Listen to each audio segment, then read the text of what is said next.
What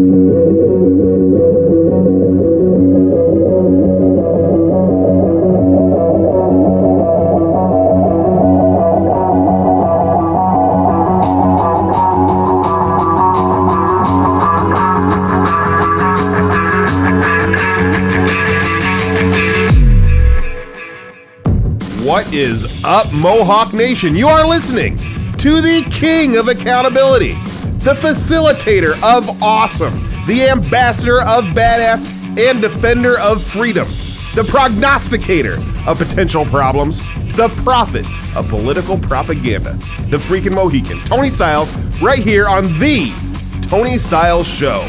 The Tony Styles Show is the fastest growing show in America right now. In 1 year, just 1 year, we have taken this show from being a local Omaha radio show to national syndication.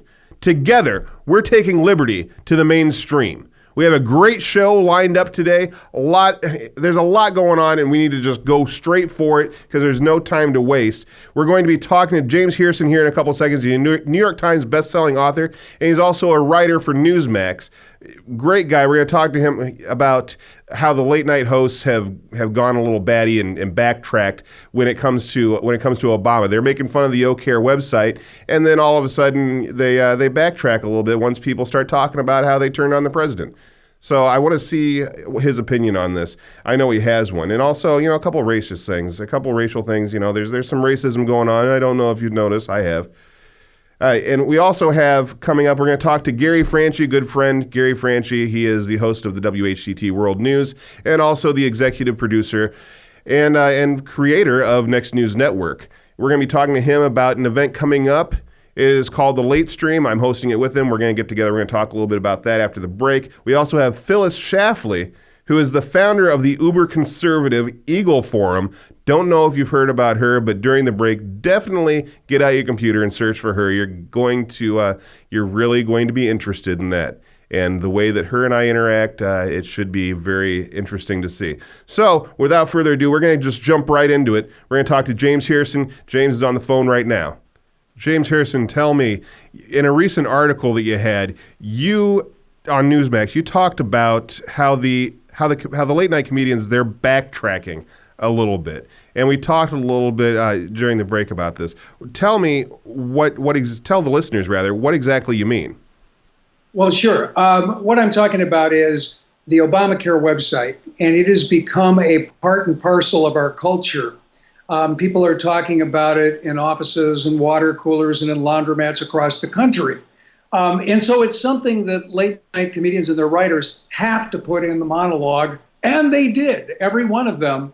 But strangely, other than Jay Leno, quite a few of them began to modify their humor to exempt the president. The most explicit was Jon Stewart, who actually devoted a segment to saying that the humor he had done a week before should not be used by the media as evidence. He used that word, evidence that should be used to criticize a certain politician or policy. It was very clear that he meant the president of the United States. By the way, he does this pretending to be a preacher in front of a gospel choir.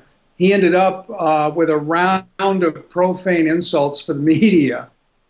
Yeah, I don't understand this. And it comes down to, we all know he's just kissing the ring, and that's what they do. They like to do that. That's their thing. It's Hollywood's thing. That's what they do with the Democrats. But, a few years back when this was George Bush and the same exact thing was happening, he wasn't doing this. Why wasn't he backtracking then? It comes down to kissing that ring. That's because he lives in the bubble. The trend is his friend. Everyone that he associates with is deeply invested in the Democratic Party and in President Obama. You mentioned Hollywood.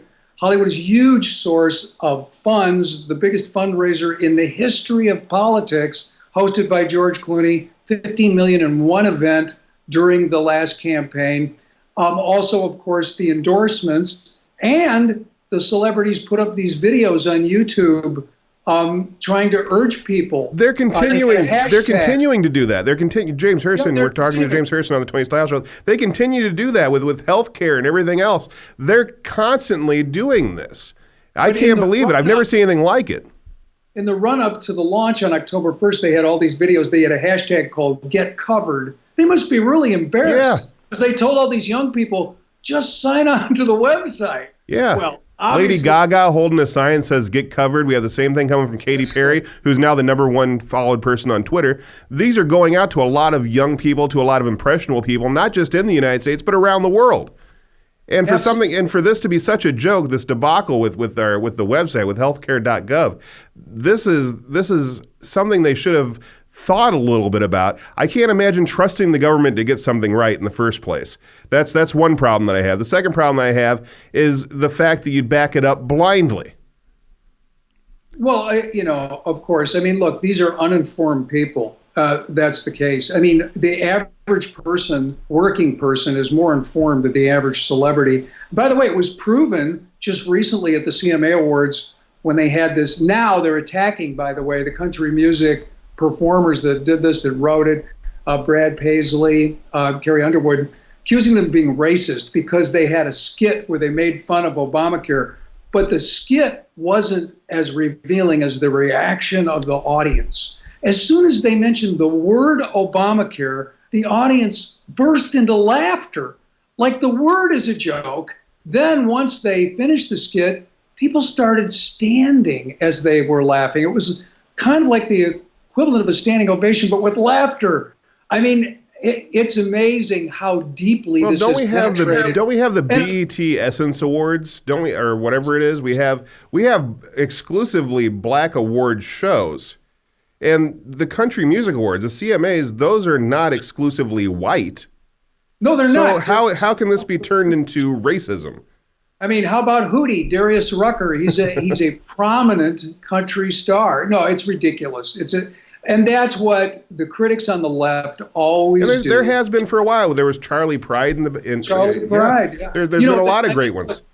Yeah, it's, in other words, what that is a technique to get away from the substance, not to debate the issue, but to label anyone who mounts criticism, even if it's parody, as a bigot. Yeah. That's what the left does.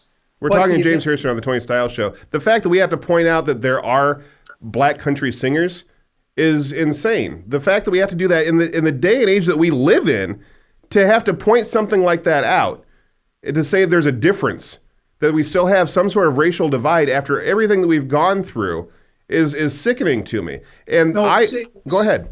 And it's irrelevant.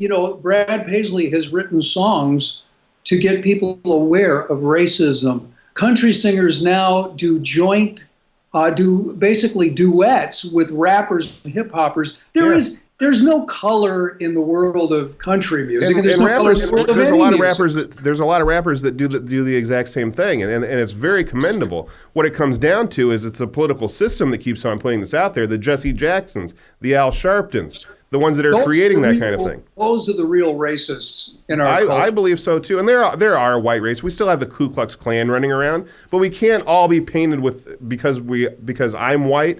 I'm a member of the Ku Klux Klan. Because you're black, you are an Al Sharpton.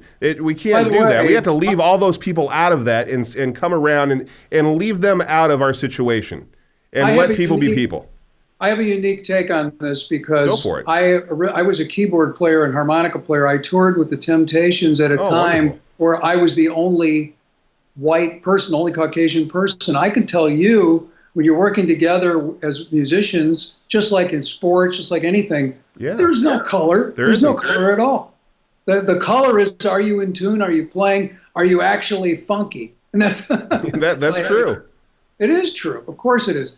But what the CMA showed is how deeply it is immersed in the culture, and consequently now the president has come out, and I believe forced to do it, probably by Lanny Davis, but he came out and did an apology, called a friendly reporter, Chuck Todd from NBC, and it was clear this interview that he did with Chuck Todd was for the purpose of giving this apology, to try to diffuse what has been a disaster for his legacy, for his image, and for his approval numbers, which went to the 30s, which is getting to like Richard Nixon territory. Oh yeah, absolutely.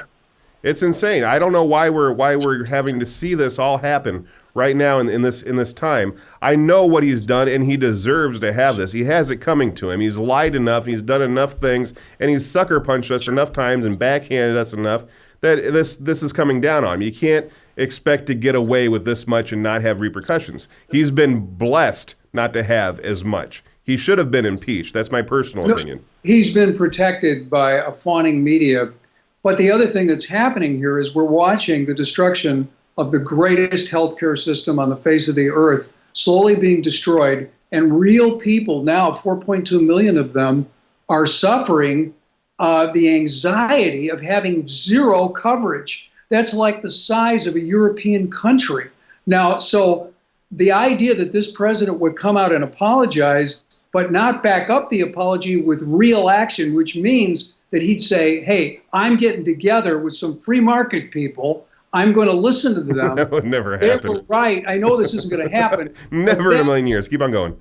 But that's what he should do. I mean, get together with, somebody from the other side of the aisle and reform this thing quick before Maybe it take gets somebody from the middle of the aisle too that's not there. Yeah, Get all the economists together. Talk about Austrian economics. Talk about economics that haven't been talked about before, but don't talk about socialism.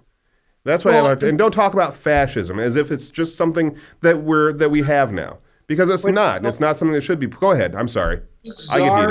His czars and czarinas and all the people that he surrounds himself with are of the same ilk. So he hears nothing but sort of the Mother Jones view of the world.